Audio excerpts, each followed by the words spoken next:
I don't understand why when we bury people after they've passed away, what we're doing it that we need to cut down trees to create caskets to put people in the ground.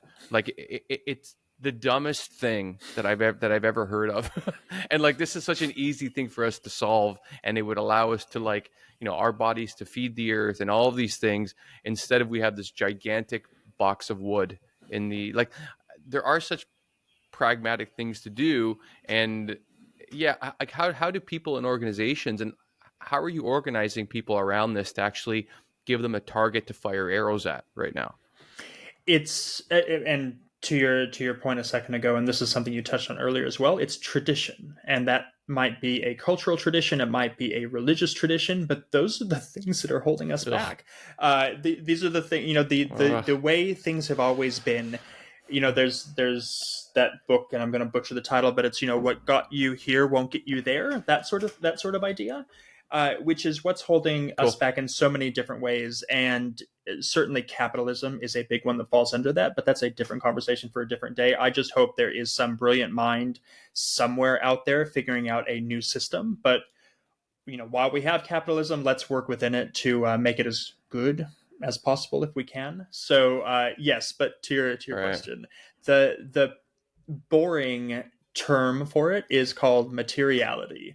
It's a financial term that the sustainability world has stolen, but basically it's helping organizations figure out of the million things that you need to do, the million, critical things at the top of the list, what are the actual 3 to 5 things that you can A, have a massive impact on in the short term, and B, do genuinely need to focus on? Because as we all know, if you try to do Hmm. everything, you're going to accomplish nothing.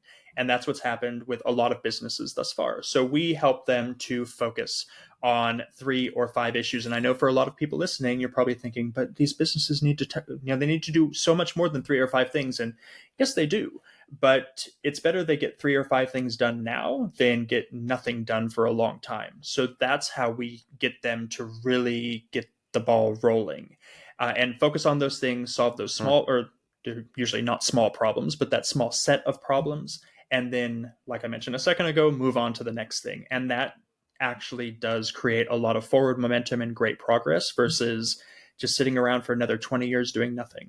That's how we do it. And it's the same thing for individuals too. Yeah. And in my first book, Sustainability for the Rest of Us, I have this section that talks about, and I don't know who told me this, I didn't make this up, but I heard it somewhere. You can do anything, but you cannot do everything. I think that's so important because, It's time, great. capacity, sanity, these are all limited resources. We're only one individual. Yeah. So, especially for those of us that care, you go outside, and every time I walk outside, I want to adopt every stray dog, feed every homeless person. On the weekends, I want to go, and read to the elderly and give my money to every charity that I see. Where's that going to leave me? If I try to do all those things, I'll be exhausted and I'll be broke, and I won't be able to bring, myself to actually accomplish anything at all. So I always tell people, pick Right. that thing that you're most passionate about, that thing that you either have a passion for, you're specialized in, a special skill, or if you're financially well off, congratulations, something you can contribute money to, because that helps things a lot as well. And focus on those things and be confident in the knowledge there are billions of other people that will pick up where you might not be able to. You don't have to do it all yourself. And I think by thinking of things that way, we actually bring more of ourselves to accomplishing the goals that we set.